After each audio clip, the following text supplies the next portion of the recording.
Je me nomme Jeffrey Fox. Je parcours le monde à la recherche d'artefacts liés à des créatures démoniaques, nommées les spectres noirs, issus d'une dimension parallèle à la nôtre, le Shadowverse. Mais si ces seigneurs des ombres en sont les créatures les plus dangereuses, elles ne sont pas les seules. D'autres existent, obéissant à ces spectres. Mais tout comme eux, elles ne peuvent accéder à notre monde que par le biais de ces objets extrêmement dangereux, créés par des humains avides de pouvoir. Laissez-moi vous conter mes combats contre elles, afin de vous mettre en garde.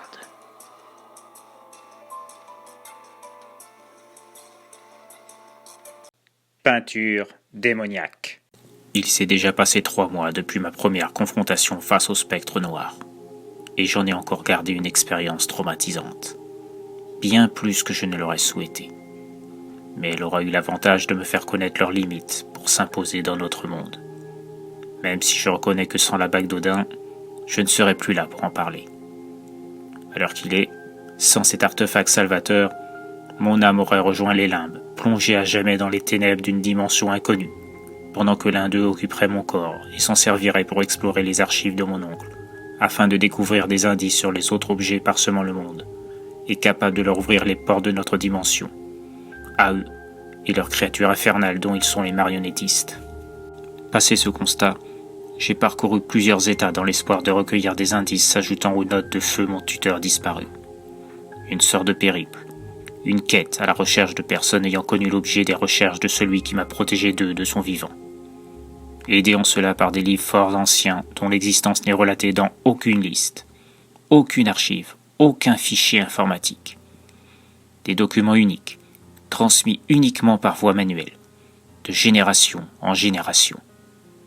Et quand celle-ci était rompue, faute de descendants, ils atterrissaient dans les mains de personnes à même d'accomplir cette mission particulière. Celle d'empêcher ces êtres, ces figures du mal de pénétrer notre dimension, pour en faire une succursale d'un enfer bien pire que tout ce qui a pu être lu dans les récits ecclésiastiques à travers l'histoire de l'humanité. C'est ainsi qu'ils sont arrivés au sein du manoir de mon oncle, avec leurs secrets, leurs formules, leurs invocations permettant de mettre fin à l'activation des artefacts. J'ignore encore à l'heure actuelle qui sont les créateurs de ces objets maléfiques, ces portes vers le Shadowverse où vivent ces ombres du malheur et de la destruction, les spectres noirs. J'espère trouver des réponses à mes nombreuses questions en parcourant l'immense salle des archives de l'oncle Ludwig, située sous le manoir, au cœur même des fondations. Ces mêmes fondations qui ont été érigées sur une ligne tellurique, sur le réseau Hartmann, la même où se situent les pyramides de Gizeh, ce qui n'est certainement pas un hasard. Je savais par mes parents que l'excentricité supposée de l'oncle Ludwig l'avait poussé à être tyrannique sur les bâtisseurs qui ont été chargés de creuser les fondations du manoir, selon ses plans. Et il était capable de piquer des colères noires s'il constatait un écart sur le placement des piliers constituant les bases de soutien de sa future demeure. Et n'hésitez pas à tout faire recommencer pour que tout soit conforme, au centimètre près, à ses calculs. Il a fallu 4 ans de travaux et près de 6 équipes différentes de sociétés de construction pour finalement arriver au lieu que je connais. L'oncle Ludwig n'hésitant pas à licencier purement et simplement ceux qu'il jugeait incompétents pour finaliser la tâche monumentale qu'est le manoir. On pourrait croire que cette exactitude dans les placements était l'œuvre d'une personne dérangée. En tout cas, c'est ce que croyait toute la famille, et c'est la raison qui a poussé celle-ci à prendre ses distances avec lui.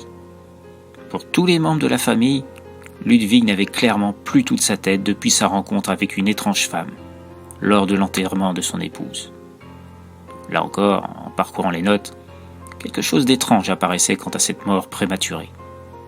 Martha, l'épouse de l'oncle Ludwig, était décédée dans des circonstances plus que curieuses. Officiellement, elle avait succombé à une tumeur au cerveau. Mais en relisant certains documents présents au sein de cette salle des archives, cette tumeur était due à de fortes émanations radioactives. Et elle s'était déclenchée à la suite de fouilles tout près du site de Gizeh, en Égypte, Martha travaillant pour l'AEA, l'Institut archéologique d'Amérique.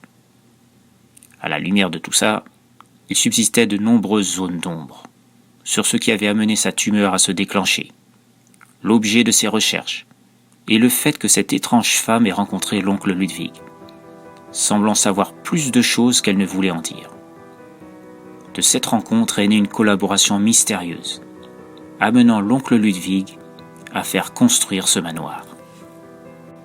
Je n'ai pas encore tout découvert sur l'identité de cette femme qui semble être à l'origine de tout, si ce n'est, selon les nombreuses notes de mon oncle, qu'elle disait appartenir à une organisation existant depuis des centaines d'années, en marge des gouvernements successifs qui ont bâti l'histoire américaine, dont les bases semblent remonter à l'investiture d'Abraham Lincoln.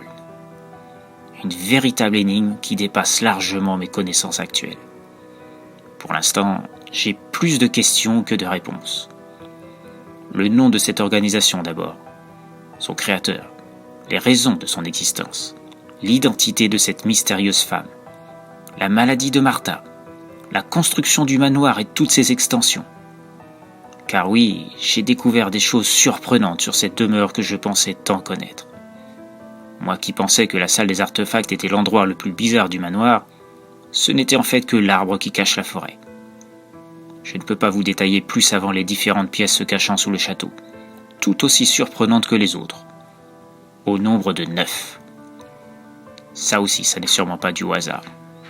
J'ai retrouvé ce chiffre très souvent sur divers documents au fur et à mesure de mes lectures. J'en viens même à penser que cela a un rapport avec cette mystérieuse organisation. Mais je me perds dans mes pensées, et je m'éloigne de la raison pour laquelle je voulais vous informer de ce qui m'est arrivé suite à ma première confrontation avec les spectres noirs. Eux aussi d'ailleurs ont un rôle à jouer dans tous ces mystères que je commence à mettre au jour. Mais chaque chose en son temps. Pour l'heure, je me dois de vous évoquer les événements qui ont suivi. J'en étais resté à ces personnes m'ayant fourni certains de ces documents m'ayant permis de combler quelques trous dans l'histoire de mon oncle, sur les spectres, le Shadow Earth et le reste. C'est ainsi que j'ai appris qu'il y a différentes sortes d'artefacts, selon une sorte de classement établi par l'oncle Ludwig. Était-ce bien lui qui en est le véritable auteur? Qu'importe après tout. Toujours est-il qu'il existe donc 3 catégories. Les low facts, les middle facts et les high facts. Les low facts sont les plus faciles à gérer. Ce sont des objets ne permettant l'accès à notre monde qu'à des créatures inférieures du Shadow Earth. De simples équivalents aux petits démons qui remplissent les pages des manuels ésotériques qu'on peut dégoter un peu partout dans des boutiques spécialisées. Des créatures faibles, facilement renvoyables dans leur dimension, avec des armes humaines, moyennant quelques aménagements au préalable. Un simple pistolet peut faire l'affaire. Mais il faut que les balles aient été forgées à partir d'un mélange d'étain, d'argent, de cuivre et de plomb, recouvert d'un onguent particulier, dont j'ai trouvé la recette au sein des archives. Parfois, d'autres méthodes plus simples suffisent. Il y a ensuite les middle facts, plus compliquées à renvoyer dans le Shadow Earth. Elles ouvrent notre monde à des créatures appartenant à un bestiaire que je pensais appartenir à diverses légendes et mythes, tels les minotaures, les harpies ou les gorgones d'une part, et des créatures plus complexes à décrire, car n'ayant pas vraiment de forme propre, plus proches d'entités fantomatiques ou parfois électriques, une sorte d'énergie vivante, mais pouvant agir physiquement. Si la catégorie des créatures mythologiques possède certaines faiblesses indéniables, grâce à l'utilisation d'armes cette fois plus spécifiques, ou par la récitation d'invocations propres à les renvoyer d'où elles viennent, les entités sont clairement plus difficiles à se débarrasser. Car si elles peuvent agir physiquement sur les humains, il n'en est pas de même pour nous pour les atteindre. Et seule l'utilisation de pierres de pouvoir associées à certaines facultés inhérentes à son détenteur peuvent en venir à bout. J'arrive à un détail très important me concernant. Je vous ai dit, lors de ma précédente expérience, que quelque chose semblait attirer les spectres vers moi. En fait, j'ai découvert, toujours grâce aux notes de mon oncle, que cette attirance était de la crainte. Notre famille est constituée de personnes ayant des facultés cachées, qui ne se déclenchent qu'à partir d'un certain âge, et suivant certaines conditions, comme une altercation avec une force surnaturelle, ou l'entrée dans un lieu où l'énergie tellurique est très puissante, comme le manoir. Cette faculté n'apparaît que toutes les 9 générations, et de manière aléatoire. Et seules quelques personnes formées à les reconnaître peuvent ressentir l'aura émanant de ce pouvoir, ne demandant qu'à sortir. Mon oncle était de cette personne capable de ressentir cette force. C'est la raison pour laquelle, Malgré ses réticences à me recueillir au sein de sa demeure au départ, il a finalement senti ce qui était en moi, et qu'il m'a fait part de certains secrets le concernant lui et la menace dans les murs du manoir. C'est d'ailleurs ma présence qui a réduit la frontière entre le Shadowverse et notre dimension, par le biais de lignes telluriques situées sous le manoir. Une force que mon oncle m'a appris à cultiver, de manière indirecte, afin de juger de sa puissance. Il n'a pas eu le temps de tout m'apprendre sur la manière de m'en servir. C'est mon expérience face au spectre noir qui m'a donné des pistes, par le fait d'avoir pu utiliser la bague d'Odin. Même si je ne peux pas l'utiliser sur une longue période, je suis l'un des rares à pouvoir la porter sans être immédiatement réduit en cendres en quelques secondes. Depuis ce jour, j'ai appris, à force d'apprentissage, à maîtriser le pouvoir de la bague sur une période plus longue. Et c'est cette même force qui peut me permettre de vaincre les entités sortant des Middle Facts. La dernière catégorie, les High Facts, est propre au spectre noir. C'est celle qui permet de les faire entrer, eux et uniquement eux, dans notre monde. Il n'en existe que 6 à travers le monde. La boîte à musique qui m'a donné tant de sueur froide fait partie de ces 6 High Facts. Aujourd'hui, elle est enfermée dans un endroit plus sûr, dans les sous-sols du manoir, dans une pièce que j'ai fait aménager dans ce but, dont l'entrée est fermée par une porte blindée, dont je suis le seul à connaître la combinaison. En fait, une formule, selon un cadran d'ouverture bien particulier. Face au spectre, seule l'utilisation combinée de mes facultés de la bague d'Odin peut parvenir à les repousser. Heureusement, tous ces artefacts disséminés à travers le monde ne peuvent être activés par leurs propriétaires, qui pour la plupart ignorent leur pouvoir, que sous certaines conditions. Mais il n'en reste pas moins que je dois toutes les retrouver et les ramener au manoir, afin d'empêcher toute forme d'invasion de la part du Shadowverse. À ce jour, au manoir, il y a 34 Low Facts, 16 Middle Facts et un High Fact qui sont enfermés dans la pièce spéciale dont je vous ai parlé précédemment. 51 artefacts donc au total, sur 100 existants de par le monde. Autant vous dire que ma tâche va être ardue. Maintenant que vous savez les points principaux concernant le Shadowverse, les spectres noirs, leurs créatures, les artefacts et les quelques secrets que j'ai mis à jour concernant le manoir et le passé de mon oncle, il est temps que je vous relate ce que j'ai vécu il y a seulement quelques jours. Une expérience éprouvante, mais qui m'a permis de tester, de perfectionner mes compétences et le contrôle de mes facultés face aux créatures de Shadowverse. Comme je vous l'ai indiqué, j'ai repris à mon compte le réseau d'indicateurs mis en place par mon oncle, les contactant, chacun à leur tour, précisant que je reprenais le flambeau de ce dernier. Même si certains ont paru réticents dans un premier temps, le fait que je leur parle de mon expérience avec les spectres noirs, la découverte de mes facultés et surtout le fait de pouvoir utiliser la bague d'Odin, les a finalement tous convaincus. Et c'est donc l'un d'eux qui m'a fait part de faits étranges se déroulant à Newport, sur des individus s'adonnant à des actes inhabituels de leur part. Conduite dangereuse, violence aggravée, insultes publiques et même des agressions physiques à l'arme blanche. Le fait troublant lui faisant penser qu'il s'agissait d'un artefact lié au Shadowverse, c'était que toutes ces personnes étaient des amateurs d'art reconnus, passionnés de peinture, et surtout que leur changement de personnalité est survenu juste après avoir acquis un tableau d'un peintre très en vogue actuellement. L'autre truc étonnant, c'était que le dit peintre était totalement inconnu il y avait encore un mois de cela. Il ignorait à quel niveau et la nature de l'objet à la base de ces troubles, étant donné qu'il n'existe aucune liste recensant la forme des objets liés au Shadowverse, mais la coïncidence était troublante, et le peintre avait sûrement un rapport avec les événements actuels. Le moins que l'on puisse dire, c'était que la qualité d'enquêteur des indices de mon oncle serait capable de faire rougir n'importe quel inspecteur de police chevronné. Je me rendais donc à Newport pour en savoir plus sur ce fameux peintre, un certain Ramon Todello. En fouillant sur Internet, j'ai appris qu'il n'était dans cette ville que depuis 2 mois, ce qui rendait son succès fulgurant encore plus étonnant, d'autant plus que ses toiles n'avaient rien de fabuleux. J'ai appris qu'il avait fait une exposition le mois dernier dans une des galeries d'art de la ville. Encore un fait qui ne devait rien au hasard. En reprenant le détail des faits fournis par mon indique, le début du changement des amateurs d'art avait commencé juste après cette exposition. Je devais commencer par là et en savoir un peu plus sur le dénommé Ramon Todelo. J'avais bien son adresse, mais je ne pouvais pas débarquer chez lui sans un motif valable, et surtout connaître un peu mieux ses habitudes. Une fois à la galerie d'art, je fis mine de m'intéresser aux œuvres exposées. Au bout d'un quart d'heure, un homme en complet veston s'approcha de moi, me demandant si j'étais intéressé par un tableau en particulier. L'appât avait fonctionné. Restait plus qu'à ferrer le poisson. J'expliquai que je recherchais s'il y avait un tableau de Todelo encore exposé dans la galerie, qu'un ami m'avait recommandé.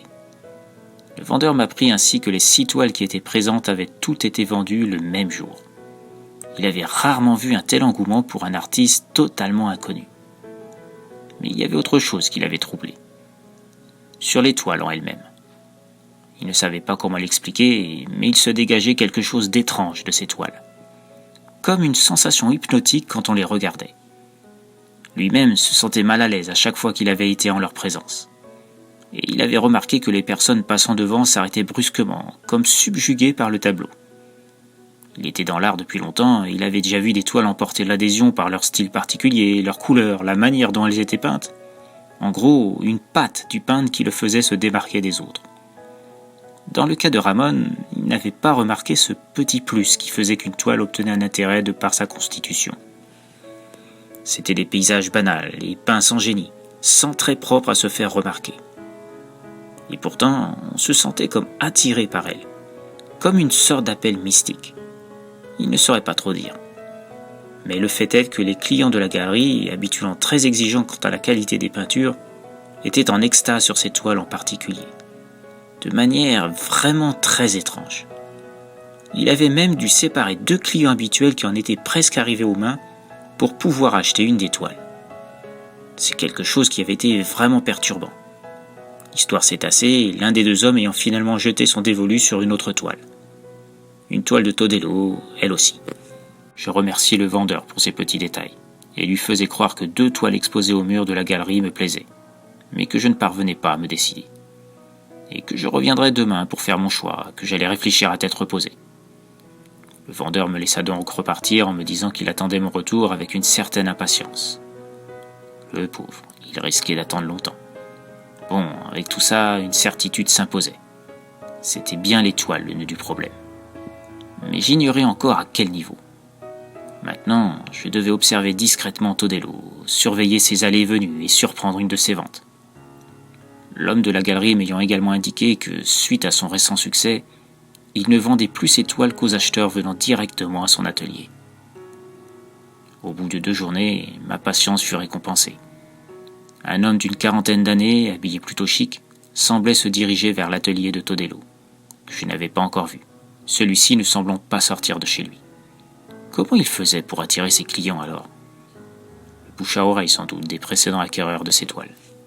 Quoi qu'il en soit, je le suivais discrètement, alors qu'il montait l'escalier menant à l'atelier du peintre, espérant découvrir quelle était la nature exacte de l'objet maléfique. Arrivé en haut de l'escalier, je restai en retrait, juste assez pour voir l'homme suivre un petit couloir, puis passer l'encadrure d'une porte. Enfin, à dire la vérité, il y avait bien l'encadrure, mais pas de porte à proprement parler. Ce qui m'arrangeait. Ainsi, cela me serait plus facile pour observer ce qui se passait à l'intérieur.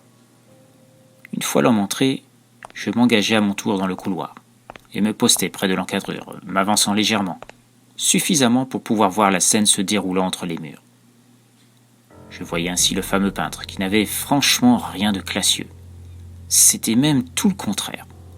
En comparaison, un SDF aurait eu une meilleure allure. Entre le jean rapiécé, les cheveux hirsutes et le t-shirt rempli de peinture séchée depuis visiblement un bon moment, indiquant clairement qu'il n'avait pas été lavé depuis un sacré bout de temps, on ne pouvait pas dire qu'il était l'archétype du mec dangereux.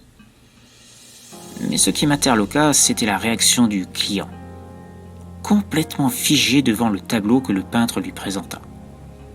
Je n'étais pas un expert de la peinture, mais comme l'avait dit le vendeur de la galerie, je ne voyais rien de fabuleux dans ce tableau qui représentait une simple maison au bord d'un étang. Mais franchement, en comparaison de ce qu'on voit en peinture sur le net, de peintres contemporains j'entends, ce que je voyais semblait avoir été dessiné par un enfant, tellement c'était mauvais. En revanche, la suite était plus inquiétante.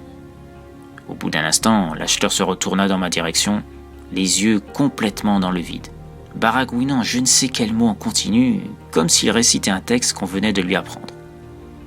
Au fur et à mesure qu'il s'avançait vers l'entrée de l'atelier, j'entendais plus distinctement ses paroles, où il énonçait clairement le mot « tuer » à plusieurs reprises. C'est à ce moment que je décidai d'entrer, essayant de secouer l'homme pour le sortir de sa transe hypnotique.